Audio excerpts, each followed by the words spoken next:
Welcome to the session on data access in a time of COVID. I'm Roger Halliday, I'm the Chief Statistician for Scotland, and I'm the co-director of ADR Scotland. Actually, I'm the interim Chief Executive of Research DataScotland, and Carole will say a bit more about that as an organisation later on.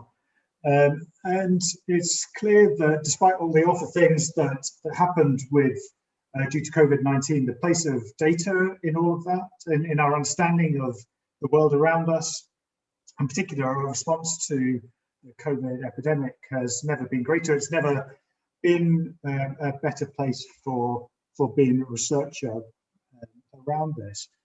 And for me, it's all about collaboration, communication, and confidence, collaboration of people between organizations and between geographies. And we've got to create the conditions to do that. Collaboration on data and analytical infrastructure, creating the space where we can do shared research together. And it's really shown for me in all I've seen over the last year that unless we can link data around people, places and businesses, then we're in trouble. So today is really about understanding how do we make the most of the situation that we're now in around COVID, and the need to be building upon what's happened over the last year. And as such, I'm delighted to have the panel before me to do that. So I won't introduce everybody, but I'll leave them to introduce themselves right now. Maybe we can go Steph, Carole, Bill, and Andrew, and then we'll get into the conversation. Steph. Thanks, Roger. Hi, so yeah, I'm Steph Howarth. I am the Chief Statistician at the Welsh Government, and I am also the co-director of ADR Wales, which is a role I took on in July last year. So I feel like a relative newbie to the ADR world, and almost a little bit of a fraud, I think, talking about some of the COVID work that's happened that preceded my involvement. But I'm really thrilled to be able to share that work today. Hi, I'm Carole Morris, so I am Head of Service at Public Health Scotland and head up the Electronic Data Research and Innovation Service. And we will be a service delivery partner in Research Data Scotland, and we're working with Roger and colleagues to help shape that over the next wee while. Thanks. Bill. Thanks, Roger. Hi, I'm Bill South. I'm heading up the Research Services and Data Access Division in ONS. And the main part of our role is to run the secure research service, and the SRS has been a sort of main part of the key part of the partnership, the ADR partnership, since its inception. Thanks, and Andrew. Yeah, hello. I'm Andrew Ingley, so I'm Deputy Director for Innovation and Partnerships at the Joint Biosecurity Centre. So we're a very heavy data user. We're the data and analytics arm of the test and trace program in England. And I'm going to try and give a little bit of a perspective on the way in which we have leveraged some of the foundations that ADR UK have laid in the data space to provide better insights and a better analysis for policy making in the COVID response. Thanks, Andrew. And so what we've got, the plan for the session is that we're going to have a series of presentations, and then we've got a Q&A at the end. And so if you've got questions, because it's going to be an interactive Q&A, if you've got questions, please submit them at any time during the session, and do that there's a speech bubble on the left-hand side of the screen. If you click on that, the questions will come through to us, and we'll be able to answer that. But we'll start off with Steph. Steph, do you want to talk to us about ADR Wales and the One Wales approach? Thank you. Happy to do that. Hi everyone. Thanks for joining us today. I'm hoping this will be a really interesting session. I'm really pleased to be able to share the work that ADR Wales has been involved in and the One Wales collaborative over the last year, which I think has been a real game changer around data access and analysis involving administrative data. I was telling my fellow panel members earlier that my throat has, I've been getting like a dry throat all day, so I'm really hoping that it just holds out for the next 10 minutes that I could talk to you. But apologies if I have to keep taking a sip of water throughout. The One Wales collaborative approach, I think, is a a concept that developed very early on in the pandemic in March last year, kind of bringing together a series of experts and organisations in Wales in order to provide the evidence and insight that the Chief Medical Officer and ministers in the Welsh Government were using to really kind of take really kind of evidence-based decisions throughout the pandemic. Within Wales, I think we're incredibly lucky to have a really positive setup that enabled us to be in a really strong position from the outset to be able to contribute to the evidence base around the pandemic. You know, we already had a very strong existing trusted partnerships and relationships, very strong processes and policies in place, and a ready-made infrastructure as well for remote working, which all meant that we were able to very quickly pivot our work program towards COVID and really have an impact at quite a rapid speed.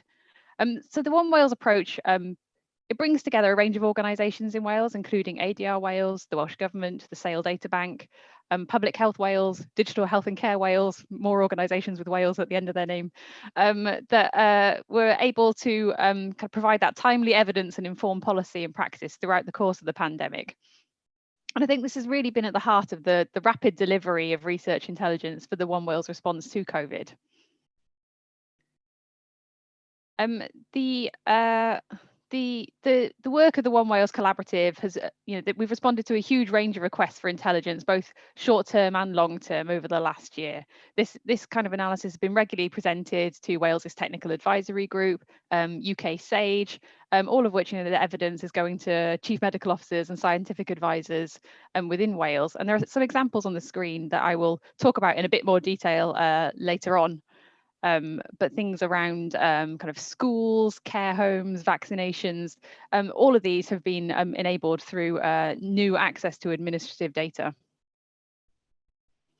So the theme of this session is about data access, and I think it's fair to say that access to data has been, it's really fundamental to be able to provide the timely insights that have been needed to be able to provide to tackle the virus. And I think we've seen across partners a real step change in the urgency and willingness to share data. For many years now, Sale Data Bank has been a really vital source of data for research. And over the course of the pandemic, the data bank has seen 27 new data sources deposited for COVID work. And there are some examples on the screen. And all of this, I think, has been a real result of some incredible partnership working to make this happen. I think there's nothing quite like a pandemic for people to really kind of see the importance and the urgency of administrative data approaches and the value that can be gained from that. The 2011 census was one of the key data acquisitions, and I think this has been really an important contribution for understanding things like inequalities during the pandemic. Colleagues in Public Health Wales have carried out analysis looking at equity of vaccination coverage, for example, and the ethnicity information within the census. It may be 10 years old, but it still played an incredible role in helping us understand the coverage of vaccination within Wales and highlight where that's not equitable. And you can see some other examples there as well around things like schools, school attendance, healthcare worker risk assessments, the school workforce census that's carried out by the Welsh Government, domiciliary care workers. All these have been really kind of timely and important data sources that have been deposited within Sale over the course of the pandemic to allow that kind of important understanding of the impact on some really critical groups. And the vast majority of this data, has been made available to colleagues within Swansea University, within the Welsh Government, Public Health Wales, as well as the large range of academic researchers who are regular users of the data bank. And alongside this real surge in the range of data sources, there's been a huge surge in demand for use of the data bank as well, with 123 projects being approved for COVID analysis. And I think this has really demonstrated the huge value and appetite for timely data. So not only has the volume of data increased, but so has the frequency of it. We've seen a huge number of extracts now being deposited daily within Sale, and you can see some of the examples of that on the screen. And I think it's fair to say, that this is a scale that probably would have been unthinkable previously. And not only where we've seen kind of daily extracts, some other extracts that are not daily, they've increased in their frequency as well. So there are now kind of weekly deposits and monthly deposits of data that would have been much less timely in future. And I think this is really a reflection of the fast-moving environment that we've been working in over the last year, where new analytical questions have occurred almost daily. And I think timeliness has really been the key in making a difference here. And that really is a result of the very strong collaborative relationships, I think, that have been important for driving this forward. It's really helped to build trust and understanding and unlock that data for wider use. I have some examples of kind of One Wales in practice, and which I think really demonstrates the importance of making data available through tools like SAIL. I will almost certainly not do them the justice and credit they deserve in the time available, but hopefully it provides a good kind of taster of the sort of research and analysis that has happened over the last year, and I think has really helped to make the case for why this kind of data sharing is so important. So this example on the screen is from colleagues Rich Fry and Joe Hollinghurst at Swansea. They used anonymized testing data and geospatial modelling techniques to produce some near real-time estimates of community prevalence of COVID. And this was the first kind of really fine-scale assessment of that prevalence. And there's a still on the screen, but there's actually an animation that goes along with it as well to show that the rapid kind of growth and then spread of COVID throughout the autumn time, which I think has been a really powerful tool to be able to demonstrate the rapidity of the spread of COVID, and has been a great kind of comms tool that ministers have been able to use in press conferences as well. And that's all enabled through being able to access the right kind of data sets to produce that analysis. Another area of focus has been the shielded persons list. Colleagues in ADR Wales within the Welsh Government have been able to use secure research platforms to analyse the shielded patient list alongside other data sets to enable us to understand the characteristics and circumstances of people who were asked to shield. And I think the shielded patient list in itself is a really good example of where having analysts involved early on has really helped to bring out the greatest benefits in some of the new data sources that have been developed and then made available for sharing during this time period. So bringing in perspectives around data standards, geographical matching, privacy considerations, for example, all those things being considered in the outset have enabled us to get the greatest benefits now. And you can see how that has been kind of realised through some of the projects that I mentioned on the screen there. So analysis of teachers and teaching assistants on the shielded patient list, for example, has helped colleagues in education policy to understand the impact of shielding and the return to schools and whether you have the kind of right level of workforce available. Access to outdoor space for shielded persons has been really important to understand. If we're asking people to stay at home, what kind of ability do they have to experience some outdoor space? Understanding things like household composition and I can't get my words out, children in shielded households as well, has all been really important to understand that the impact of policy choices like shielding have had. Care homes have obviously been very much in focus over the last year, and thanks to data that has been deposited in the SAIL data bank, the two very important pieces of analysis have been able to carry out looking at the impact of COVID in care homes, one around hospital discharges and the other on the influence of community prevalence, both looking at the factors here that may be related to COVID cases within care homes.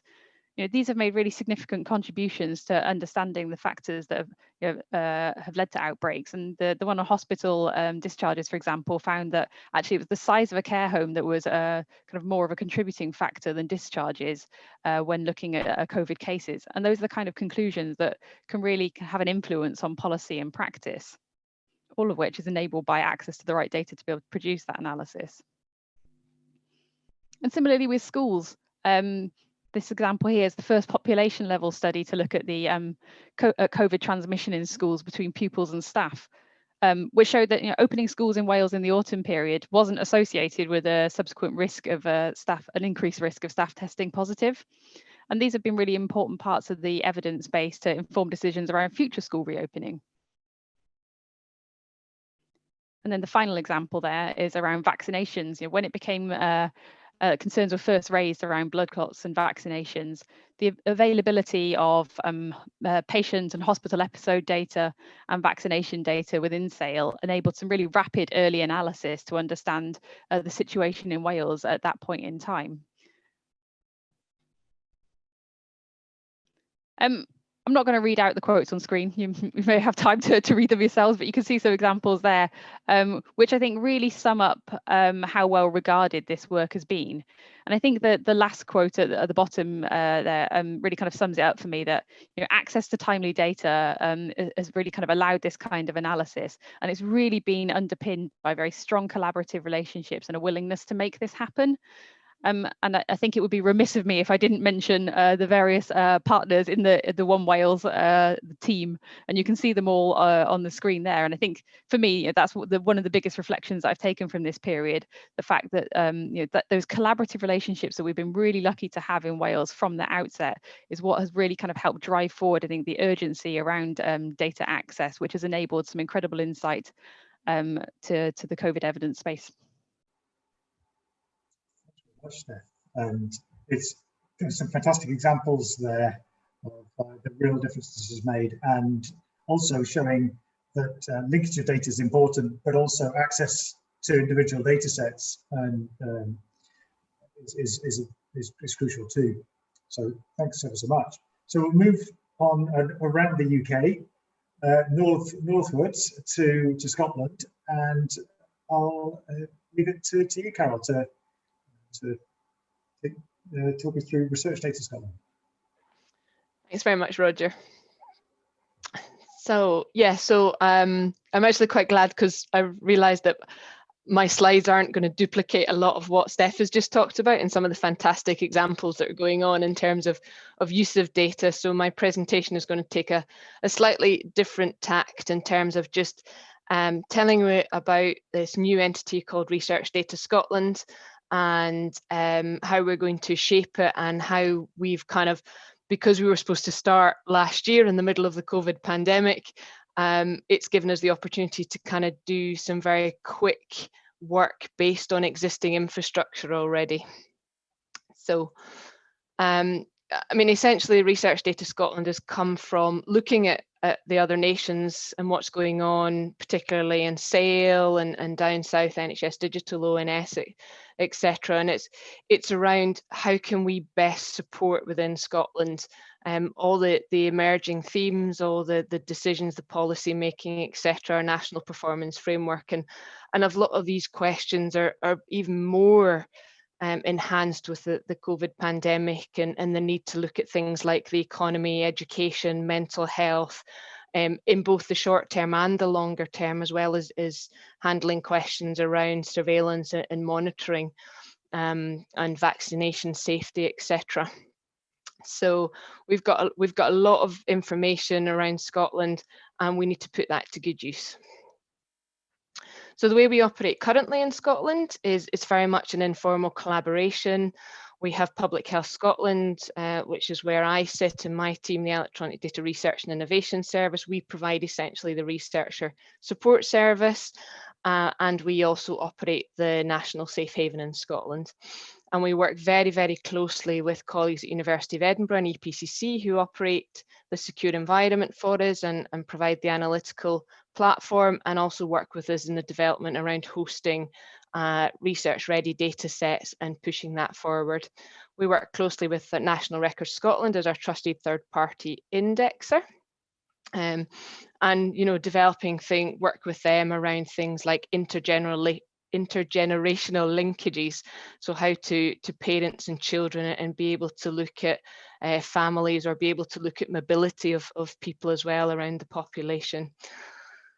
So what we need in terms of that is a kind of front door into all of that, and that's where Research Data Scotland comes into play. It's creating that portal that kind of brings that harmony together of the existing infrastructure and the collaborations that are going on around the organisation.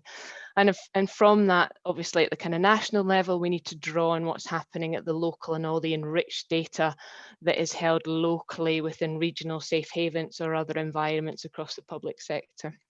And of course, what's key to all of this is all our collaborations with the academic world as well. So the ADR UK and Health Data Research UK are very key to that, and we've done a lot of work over the last few years with ADR UK around how can we work with other data controllers across the public sector in Scotland, and identify what are the policy questions they want to ask, what are the areas of interest to them, and how can we help them get their data research ready and get them more comfortable with allowing access and working together with others to put that data to good use. And of course, with everything that's happened over the past year, the emphasis on data, the emphasis on research, and the emphasis on working closely together is just becoming more and more prominent, which is really good to see. So in terms of Scotland, we have a unique selling point. A bit like Wales, we are a nice sized population. We've got good national data sets. We've been doing data linkage for around 40 years now. Thankfully, I've not been there since the beginning. We've got a whole load of academic expertise. We've, between the FAR Institute that was around until 2018, with Health Data Research UK, with the Ministry of Data Research UK, we've got a really good network going on.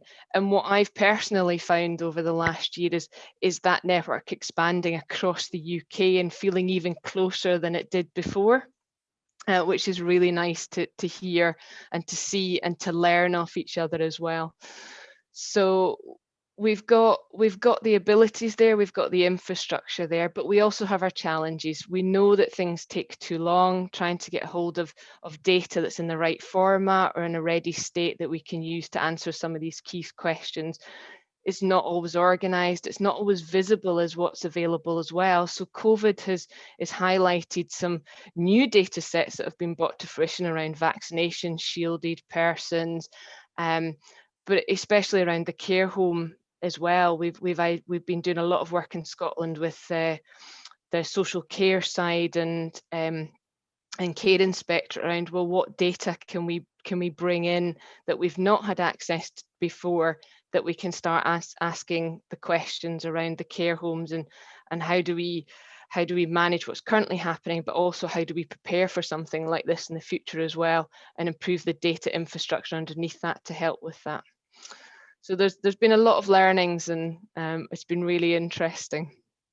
So one of the key things is that we need to do all these things in a trustworthy way. We need to, as Roger said in his opening, we need to be able to have data around people, places and businesses, and we need to do that in a secure and safe way that the public and the people whose data is at the end of the day trust us in what we're doing. And I think that's a key thing. So what we want to do with Research Data Scotland is we want to build on what we're doing already. We want to create those research-ready linkable data sets. We want to be able to help and advise on the research design across the whole of the public sector. We do very well in health, and I've been involved in record linkage for, gosh, about 12 years now, and it's quite well established, and we've got good data. But even on the health side, there are areas that we can improve on. And we take the lessons learned from that, and we work with other organisations to help them recognise the importance and influence that their data can have on answering some of the key questions as well, and working with them to improve their data quality at the end of the day, so that we've got a good infrastructure sitting underneath, so that we can continue to answer questions rapidly and urgently if the need arises. So in terms of principles around Research Data Scotland, I'm probably not going to tell you anything you don't already know. Obviously, research needs to be done for public benefit. We need to protect the privacy of people and businesses. We need to keep the data safe and secure, and we need to have transparency. And that's one of the key things as well that over the last year, is that the public can see the importance of data, because it's out there from day one. The BBC was, reporting on the number of deaths, the number of positive tests. So it's all out there of the importance of data. So we need to be transparent in how we're handling it and what we're doing with it and what we're using it for. And that I think is really, I think, a silver lining of what's happened over the last year is that recognition from the public on the data side. So in terms of what we've been doing over the last year, well, COVID has done for us is allow us to host around about 35 data sets actually within our national safe haven, and that's included health. We've got census 2011 data, we've got education data, and we're working at the moment with getting some data from Police Scotland as well. From a data governance and information governance side, we very quickly put in place rapid review processes that could look at the questions that were being asked and streamline the process around turning a submission from an application form to access data to permissions being given within a week, so that we still do our due diligence and around our data protection and our governance processes, but we can do it in a rapid way to be able to support the urgent questions that UK SAGE, Scottish Government, etc. are asking. We've dealt with about 147 inquiries over the last year, and we've had about 69 projects approved, and I'm sure that's probably gone up since I put these slides together. And in terms of average time, again, one of the silver linings is that we have managed to provision data with an average time of within 10 days from submission of an application form to an active research project, which has been absolutely fantastic. So I think in terms of the COVID effect, just to kind of summarize a little bit, it's highlighted the need for good data infrastructure so that we can respond quickly, and that's picking up on what Steph was saying earlier in her presentation as well. We had implementation of rapid processes, and we've really raised the profile of trusted research environments in the public domain, so people know that we are looking after their data safely and securely.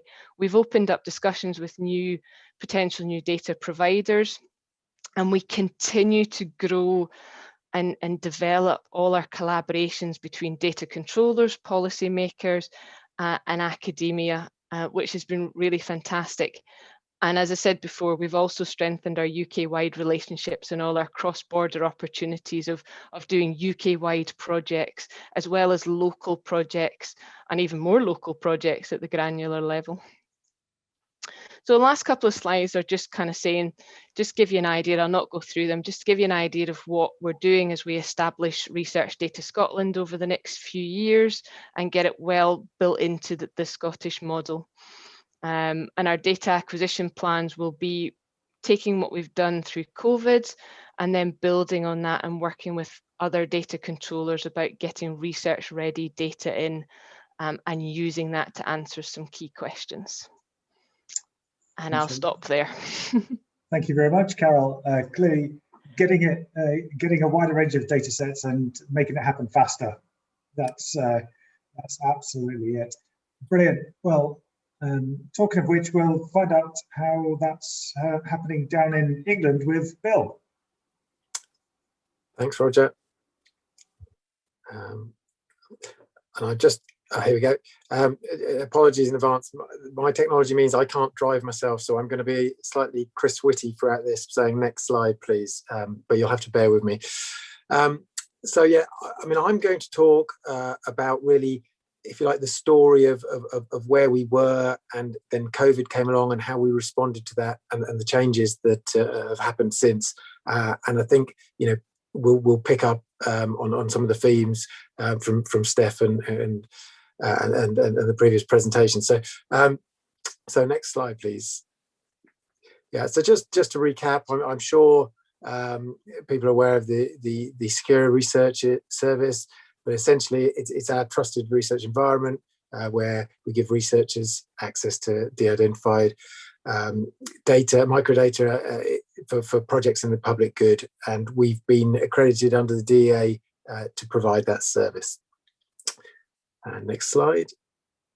And again, I think this framework will be familiar to many of you.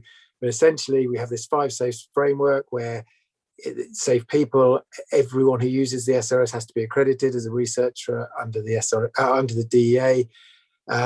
The projects, they also have to be accredited under the Digital Economy Act. They've got to be feasible. They've got to demonstrate that they're in the public good, have data owner approval, etc., etc. There's the whole range of checks we go through there. The data, as I said before, all de-identified, and any outputs that come out of the system are checked so that nothing disclosive is revealed about individuals or businesses in the data. So the one I haven't touched on there deliberately is safe settings. So if we can go to the next slide, please.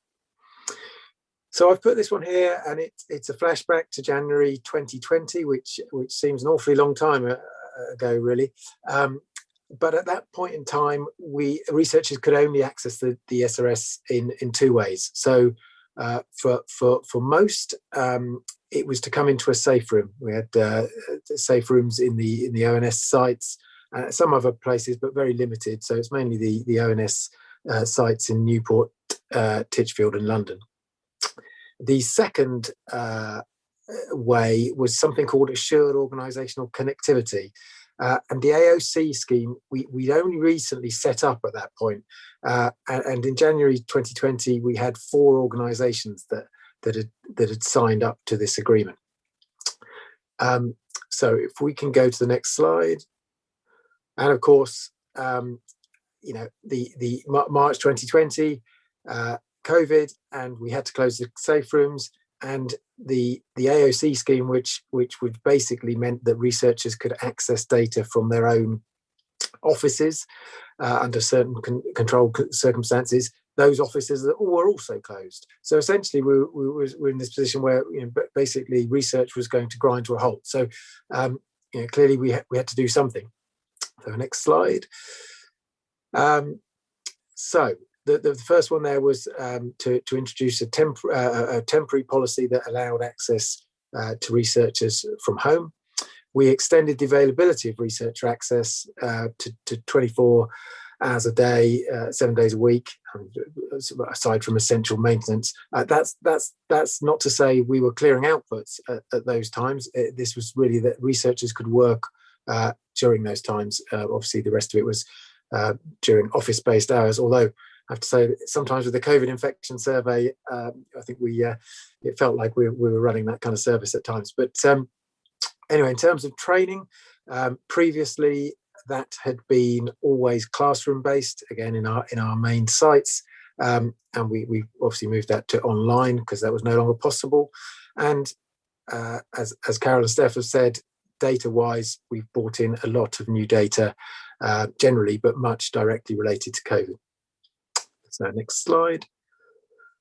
So I'll say a little bit more about the home access. So the scheme that we introduced, the prerequisite was the AOC, which I've mentioned. So the critical part there was the organisation. The focus is on the organisation, where they have to accept sort of, you know, they take responsibility for their staff using the SRS, and that they'll abide by the rules that we've got in place.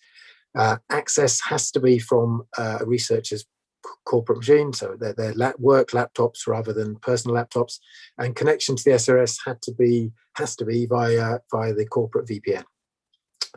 All access also had to be from the UK, and anyone using, although the organisation signed up to an organisational level, researchers also had to sign an extended agreement which covered the home access. So next slide. Thank you. And so that was at the sort of person level, if you like, and then at the project level, we continue actually now to run this scheme because those restrictions are still in place. And I'm not going to read through every bullet there, but essentially we test every project really on 2 things, which is, one is the importance of the work, and the second is around its urgency. The final point there is just to say that every project that accesses from home has to have data owner approval. So you know, data owner is king in these kind of decisions. Next slide. Okay, I touched on the training. I think it was fair to say we turned this around pretty quickly. We because of COVID, we actually had a lot of new researchers. We had to get those trained and accredited under the DEA. So we put together an online training material by April 2020, and those numbers have continued to ramp up throughout the year. I think in March we did 140 researchers a month. really quite significant numbers. And I don't think really we'll go back to the classroom because it's working very well doing online. We've shortened the length of the training, but we can get more people on those sessions, and we're pretty confident it's still going well. So next slide. Okay, in terms of the data, I've said 10 there. I think that's probably on the conservative side, but at least 10 data sets directly related to COVID-19 have come into the SRS. More to follow. There's lots being worked on as we speak, and they were really a combination of some were ONS data. Some surveys were stood up very quickly. The COVID infection survey, probably worth that. I probably should have put a slide in here on that one data set alone, because obviously the data set has come in, it comes in daily, but all of the analysis that underpin the sort of infection rates and that informed the tiers for the restrictions and the lockdowns, all of that analysis was done in the SRS. We've now got, and originally the data that came in was specifically for that one project, but we've now got sort of monthly cut of the data that's available to all researchers. But just the scale of that one project, it shouldn't be sort of underestimated. I think it made up something like 50% of almost 50% of all of our tickets. So that's ingests and requests for outputs that went through the SRS. So a huge volume of work there. We've also got some new linked data sets. Crucially, there you'll see the public health research database, so bringing in health data to the SRS, which really hadn't happened before, and also data from external sources. So we've got wastewater data, test and trace, vaccination data. Okay, next slide, please. Okay, and again. Okay, so a bit of a busy slide, but a very quick point, really, just to say here that this is looking back over the first two pie charts show the breakdown of projects by sector, and really the story here for the one on the far right is that because through home working and those restrictions on access, that it didn't hugely affect the kind of sectoral breakdown of people using the SRS. I mean, it's roughly sort of academics make up about half of the projects that take place in the SRS. So next slide, please. Oh.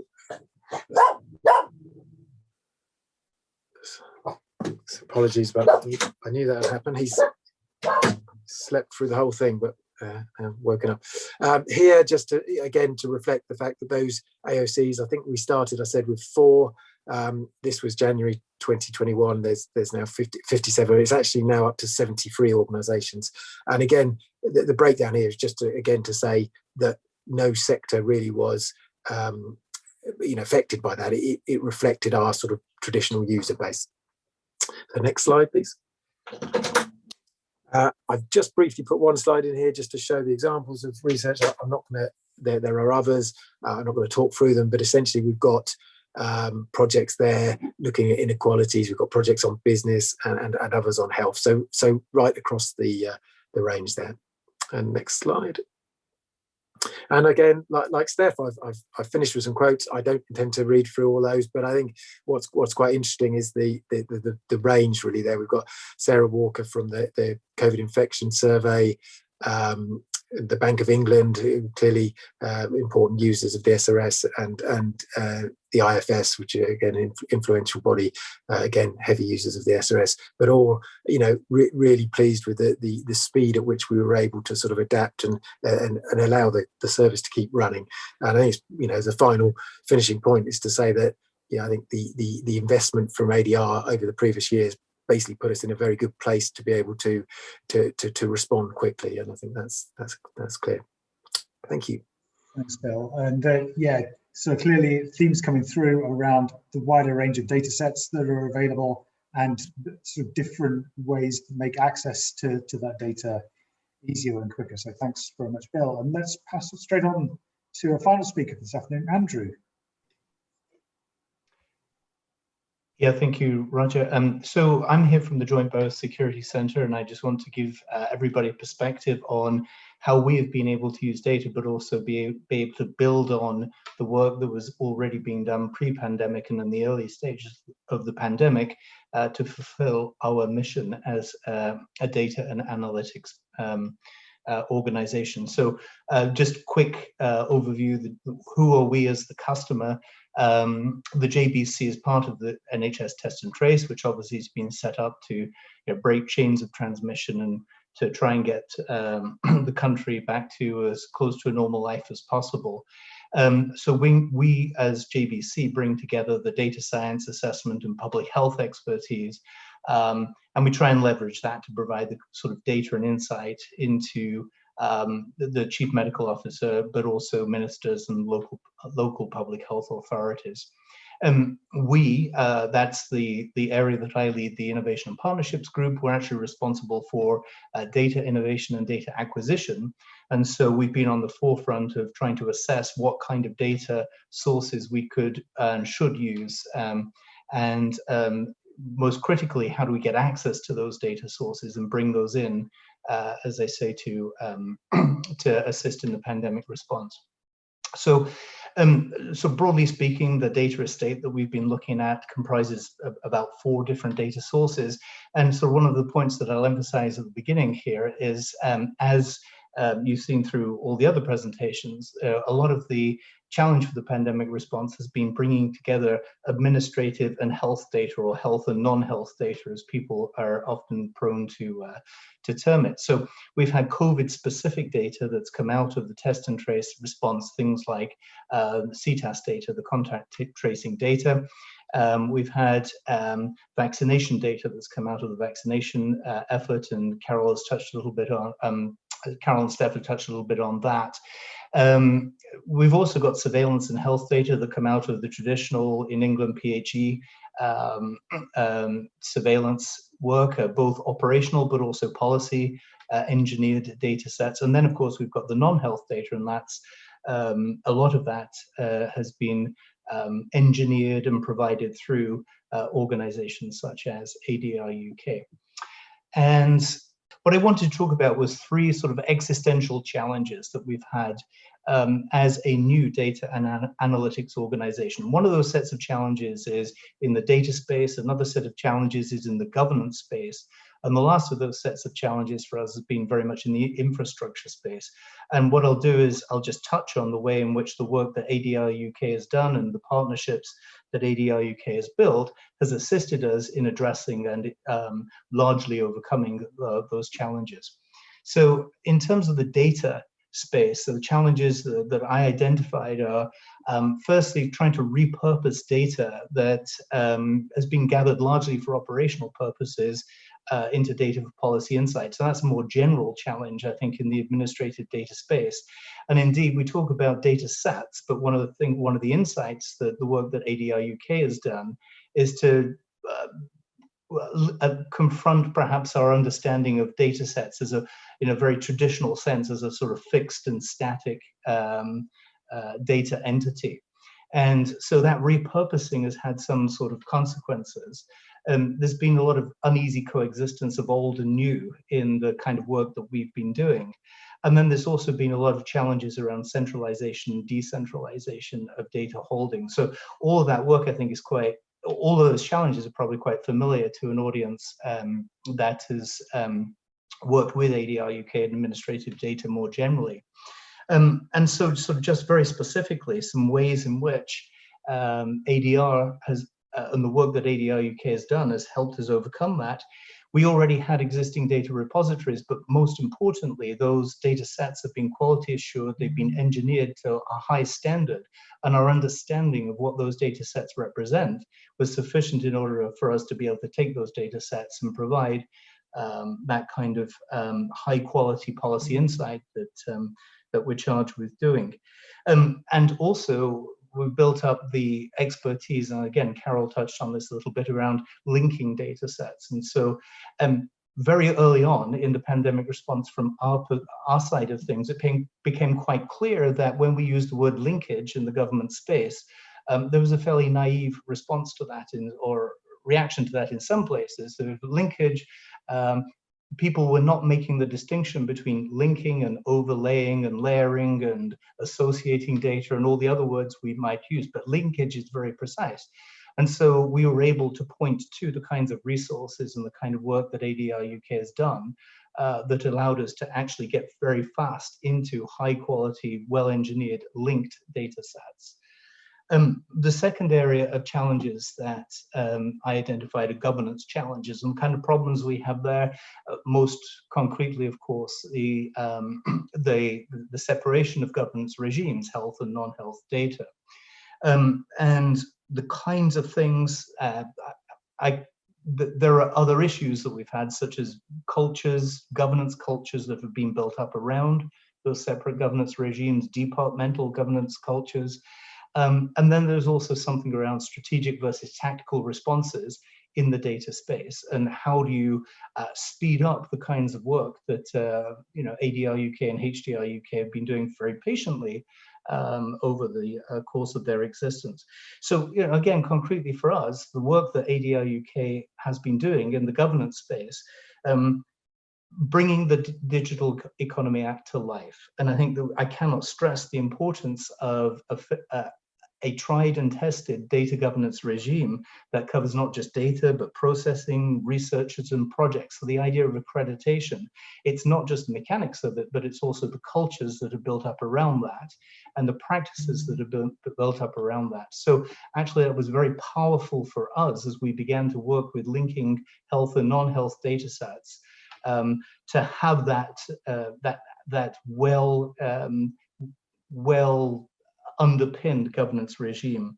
And a second area, Bill's just talked a lot about the 5 safes and the 5 safes model, which of course has been championed by ADR UK. And when Bill said it's familiar to you in the audience, that I think again is a testament to the work that ADR UK has done. And that familiarity enabled us as we began to try and look at how we use health data in a space where perhaps the 5 safes are not as well known. We were able to import the kind of work and the kind of cultural practices around the 5 safes and reassure perhaps a slightly more fragmented and a slightly more risk-averse data community that we could in fact do our job safely. And the third set of challenges I identified were infrastructure challenges. And infrastructure challenges in early days of the pandemic response, without painting with too broad a brush, saw a tremendous fragmentation of the data infrastructure because of some of the challenges of linking together and knitting together data sets. The immediate response of a lot of actors in the policy community was to stand up their own data environments. And that fragmentation has then led to a second set of problems, which is, well, how do we knit them all back together again? And so for us, working with an established network of trusted research environments was powerfully important. We were able to point to SAIL and the emerging RDC and point to the Secure Research Service in ONS as part of a federated data architecture that we could use across the nations. And of course, I should have mentioned NISRA, but we're a part of a trusted data environments that we can use, and a really good model of how we can actually avoid that kind of infrastructure fragmentation. And indeed, we worked very closely with ADR UK and with ONS to stand up what we call the Local Data Spaces project, along with MHCLG. And that was a way that we were able to share test and trace data potentially linked to the sorts of administrative data holdings that Bill and others have talked about, and provide those to local authorities who were crying out for access to data to inform the COVID response at a local level, but not quite sure of how we could do that, or they could do that in a trusted environment. So that's a fairly broad overview from my perspective. I did just want to end on the beyond COVID note. So I think from our perspective, we are an organization that will now be working with the UK Health Security Agency as it begins to take shape later this year. And as we do that, I think that we've got a lot of valuable lessons that we've taken from the COVID response. And in doing so, I think that we we can genuinely advance the work both of us as the JBC, but also ADR UK and the kind of work that is going on across the 4 nations. So I'll end there and I'll pass it back over to Roger. Fantastic.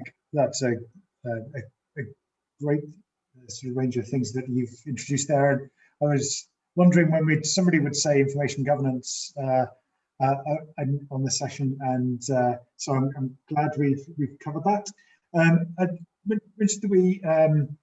We've got now 15 minutes to go into a question and answer session. I know that many people have already put some questions in. Like I said, if you've got something to ask any of the members of the panel, then please submit your question using the speech bubble icon on the left-hand side of the screen. But we have got a number of questions already. So, I mean, I guess that this is all about thinking about how we build on what we've seen over the last year. So one of the questions was about looking forward from 5 years from now. And then, I just wondered whether people across the panel have got a view on what will things look like, what will we have dropped, what will we not be doing anymore, and what new services will be around. I don't know who wants to go first, but I'll maybe suggest Bill. Do you want to just start us off on that one? 5 years from now. Okay. Yeah, I mean, it's interesting. People might be aware of work that ONS are leading on the integrated data platform, which is an ONS-led but cross-government initiative.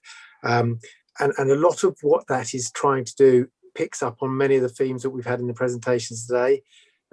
So it's about sort of simplifying and maximizing access to data, but balancing off those legal, security, and ethical considerations that people would expect of the use of the data. So I think that's a huge challenge. There's also something around, Andrew mentioned the infrastructure. What we've become very aware of in the SRS, and again, Carole and Steph have touched on it, is that our traditional model where data sets might come in annually, maybe quarterly for refreshes, suddenly we're in the realms of weekly, daily.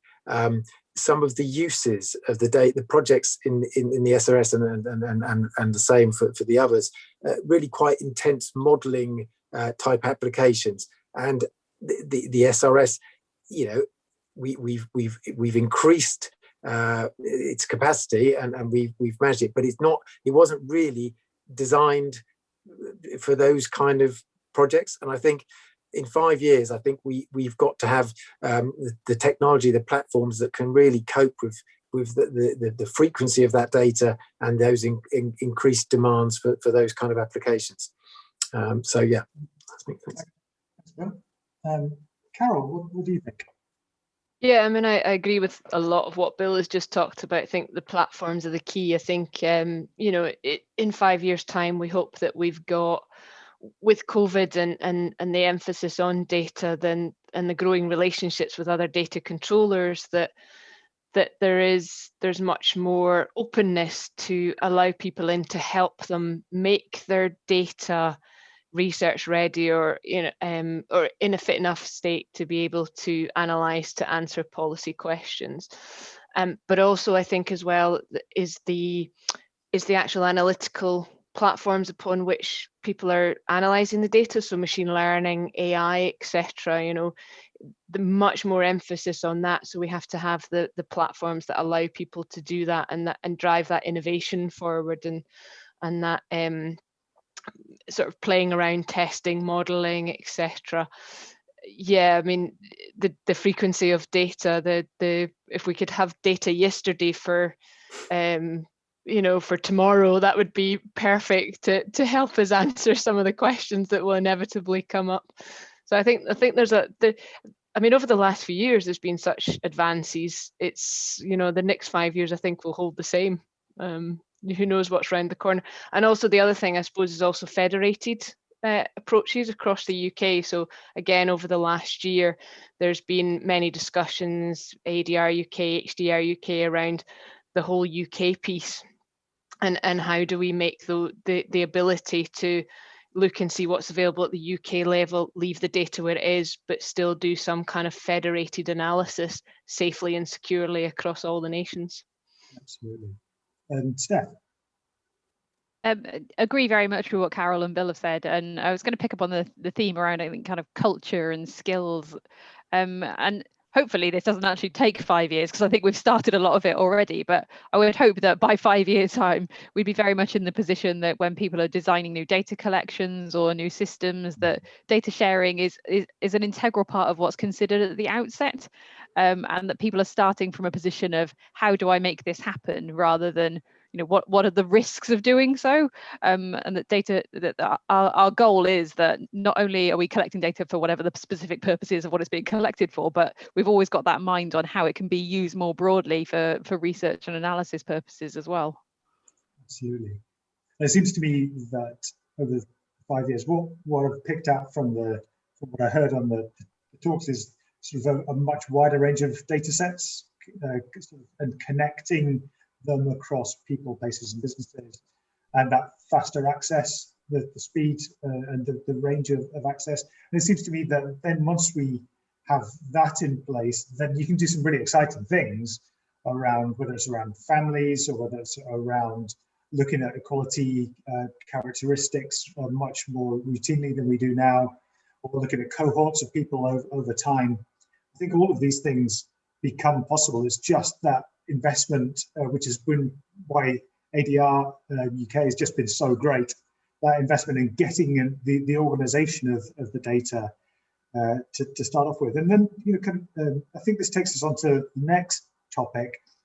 Someone's asked about kind of whether there are any hot topics apart from COVID that, and the suggested education, deprivation, health, that ADR UK will consider in the future, and in particular, kind of some work with the MHCLG, like housing affordability. So we might touch on the specifics of what's we're already planned around different parts of the UK. I'm happy to come in on that, Carole.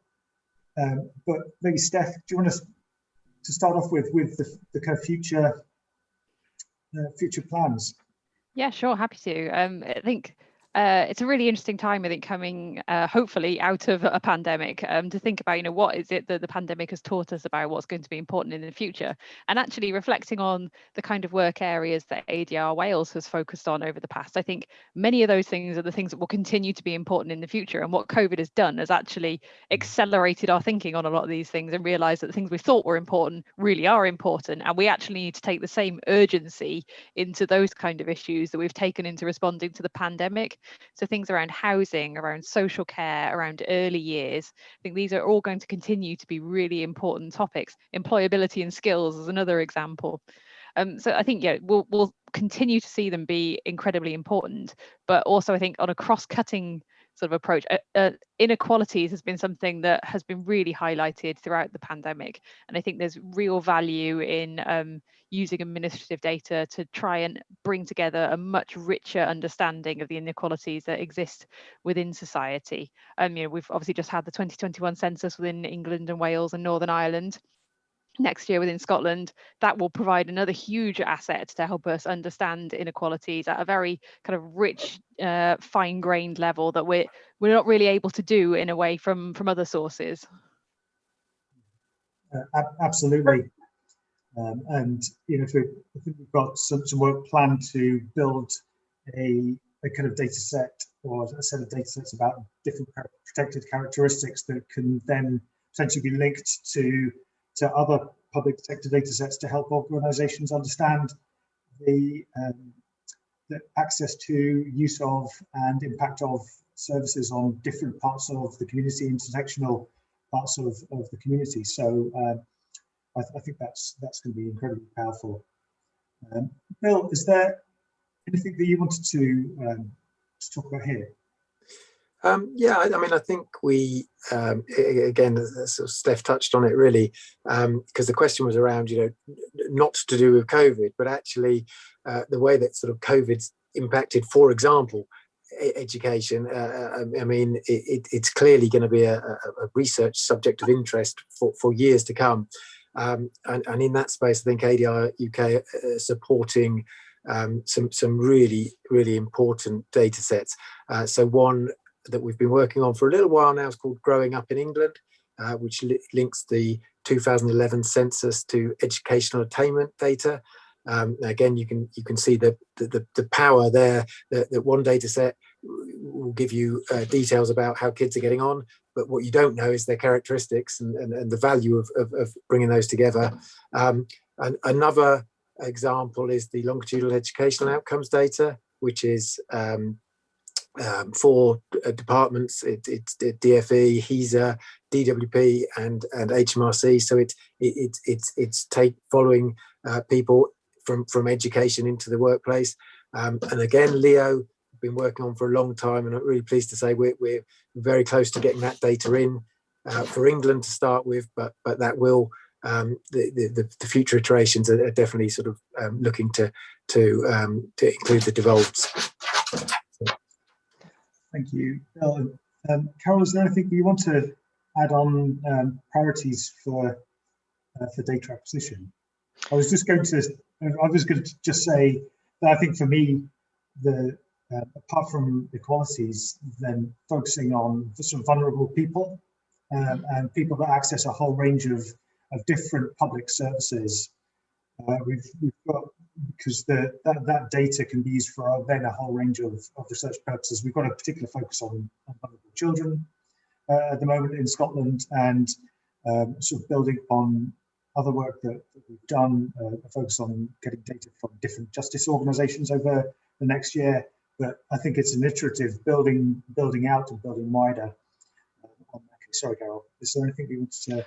You've just. I was going to say vulnerable populations, and so you've just said exactly what I was going to say, and I was going to mention things like household level analysis, which deals with the inequalities and deprivation and access to services, or energy, housing, or the impact of housing on people's health. Or there's so many areas that we can span and will inevitably come out of COVID, whether in the short, medium, or longer term, as well as obviously have been of importance prior to COVID as well.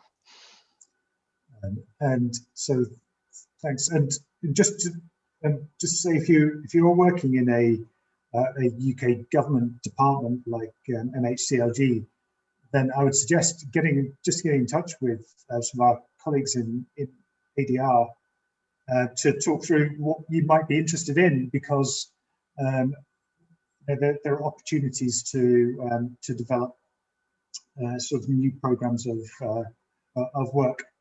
So yeah, please do take that opportunity. And similarly, if there are colleagues from Wales, Northern Ireland, or Scotland, then we'd be equally interested in speaking to you. Just wanted to move on to a question about access to data and the sort of mechanisms for access. So someone's asked, Bill, is access to the SRS data via safe pods at individual universities coming at some point soon? Hi. Yes, it is coming very soon. We've signed the agreements. So like I say, I don't know the exact date, but it will be coming very soon, because I know the SafePod network is expanding, its coverage with the universities across the country, and we've sort of essentially we've agreed that the pipe can come into the SRS. I believe it's already in place for sale, but yes, it'll be very soon. Cool. And I think we've probably just got time for one more question, and it's. We started off by asking a question about the next 5 years and what we will be able to achieve. What do you think the biggest constraints or the biggest difficulties to actually achieve some of those things might be, and what sort of plans have we got to overcome them? I don't know who wants to go first for that question. Carole, do you want to start us off? May I start off with the plea for analysts and data experts and resources? Yeah, I mean, it's one of our biggest challenges is just trying to get the resources and staffing behind it to make these things happen, and especially in the analytical, the data side. It's, you know, we've got fantastic collaborations going on with academia, but what we need in terms of making data available is people within those organizations where the data controllers are, who understand the data and can work with us to help make it research ready and provision it for analysis and research. And we can do so much of that in collaboration, but yeah, there's probably some fundamental investment that's needed from the other sides as well, in addition to the fantastic funding and investment that's being made by ADR UK in making these things happen. So it's the old adage of, you know, finding the people with the knowledge and expertise and plugging a USB stick and getting the knowledge out of them to help progress some of the stuff. Definitely finding people, particularly over the last year with the constraints that there are on all of our organisations, has been pretty tricky. Bill, what do you think?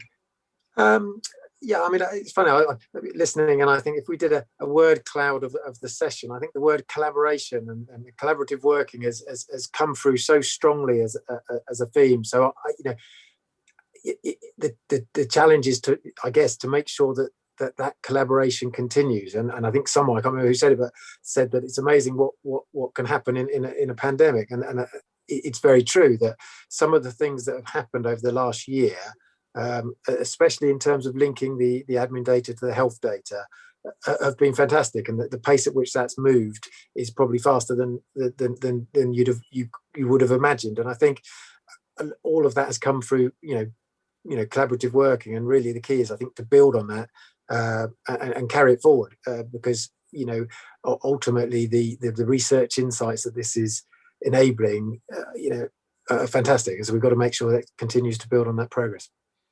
That's good. And Steph? Yeah, I don't have a great deal to add to that, to be honest. I very much sympathise with Carole's comment about actually finding the people to be able to do it. I'm sure that's a situation we all recognise over the last year. I guess the other thing to add, which I've already touched on in a previous answer, is our own culture. You know, I think we can find ways through technical challenges. Cultural challenges are the things that are much more difficult to turn around. And you know, we touched on the points around kind of cautiousness around data sharing and data access and the risks of doing so. So I think that is one of the significant barriers to overcome. And it's not an easy one either. But I think that the experience of the pandemic has started to turn the tide there, and we do definitely need to make sure that we're capitalising on that and using that experience to kind of shape our direction in future.